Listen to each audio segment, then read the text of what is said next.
When I was a child, I've always had this thing to do music and express my message through music.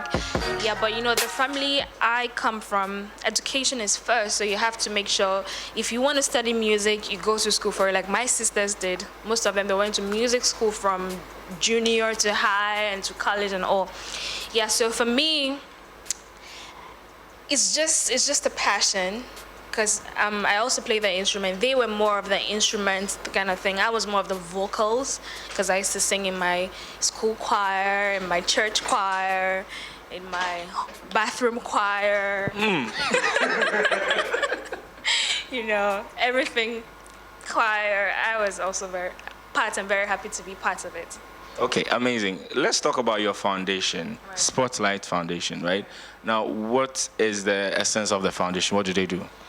We help street children to provide them basic needs like education and also see how we can reunite most of the street children. It's a project that I worked personally and I got a lot of people to come on board. And we targeted the streets of Ashaman and then to Accra. I remember we used to go to night tours at Ashaman when people were thinking, oh my God, Ashaman is dangerous, don't go. But, by 10 p.m., me and, the street people, like that's why I say I'm street, I have So you're a gangster like that? a gangster, you know what I'm saying? Gangster. So you are not scared, in the middle of the night and all that? No, we weren't. I think because we got through the right street kings. We had to meet the kings of the streets. Yeah, this is what we're about to do to empower. And they were helping us, So no one would touch us. No one would do anything harmful. I was even like, wow, so this is Asham. 11 p.m., 1 a.m., we're walking on the street. The marketplace is like very busy, but we're there, So the NGO actually helps most of these kids. Some of them, we send them back to school, and some of them, we try to reunite them with their family members. Some of them desperately needed education. Some of them didn't because they're already used to the streets life. So it was challenging, but we were able to help the people that we could. Awesome. I like where this is going. So you're doing music, you're also touching the kids. Now let's talk about the music. In 2020, so far, how many records have you put out? Like 3 now. Three singles. Okay, give me the titles real quick. I start with Pretty and Dangerous, second with Informal Bay, and last with Addiction. That was like a few weeks ago, 2, 3, 4 weeks ago. Okay. Tell me about Addiction. Addiction is from a personal experience. It's about bad relationships and how people unfortunately get themselves involved in relationships that are really harmful, really toxic, but because of love, they tend to be there and they get hurt. So it's something I don't want anyone to go through, and I had to use that through a message to get to a lot of people. And I'm really impressed because a lot of people got touched. I got messages in my DM, thank you so much, I love the message. And on YouTube, people were also commenting positively, and it helps me, which means my mission is accomplished. And to my fans and the new ones watching, if you are in any bad relationship or in a confused or complicated relationship and you know it's going nowhere, please don't waste your time. He or she is not worth it, please. Call. Just call. I like that. But talking about that, why do you think people find it difficult to leave these kind of relationships? Well, first of all, it could be whatever they've sacrificed or what they're afraid to let go.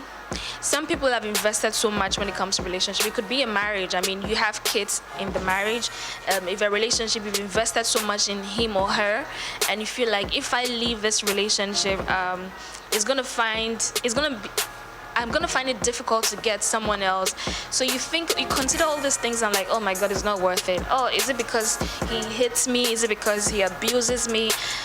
He also has a good side, and then you try to weigh the good side and the bad side and realize, okay, the good side is maybe little, the bad side is this, but you are willing to tolerate because of the sacrifices. And that's when people lose their value mentally and they go through this abuse. Do you think there's a side of our culture as Africans or maybe Ghanaians that make it difficult for people to leave such relationships? Well, in marriages, yeah, the culture here also affects it because of family values. When people say, I got into this marriage. He was really lovely before, and now if I leave him, my family would laugh at me. People would think that, I was a bad woman.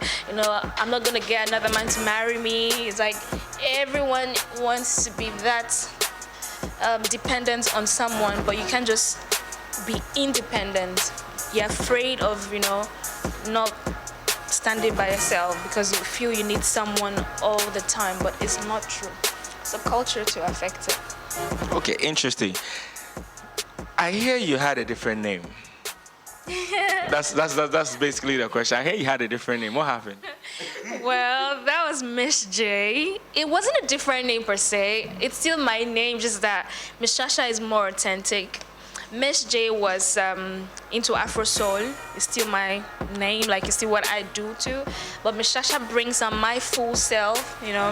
There's this bad side and the good side, and this bad side that wasn't there in Miss J. So the authentic Mishasha, my personality as a person, not in the music industry, as a person, it reflects through Mishasha brand.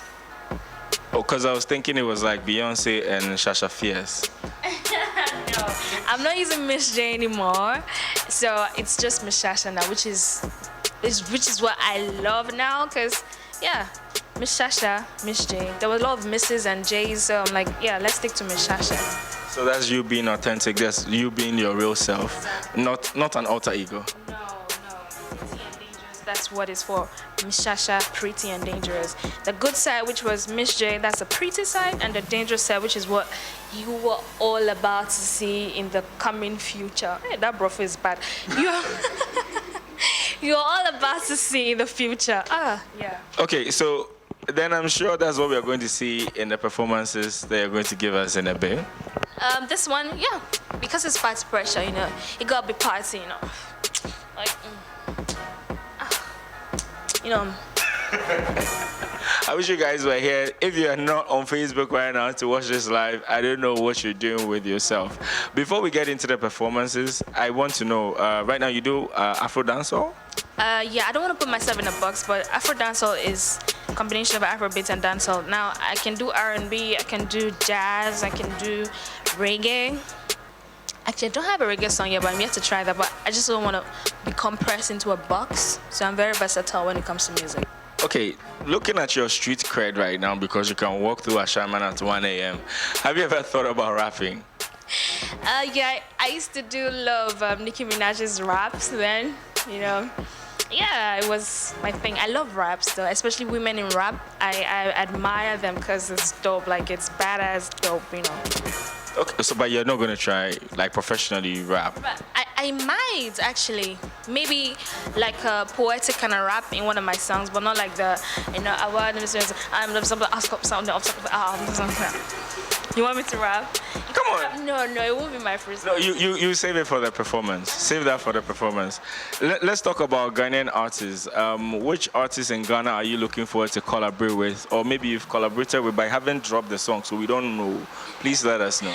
Oh, yeah, yet to find out. But I'm open to collaborations. I mean, I've gotten so many bright openings, so I'm looking to work on that. So watch out. So no names? No. So who do you want to work with? She just actually gave me a face as the answer to my question. I love to work with a lot of people though.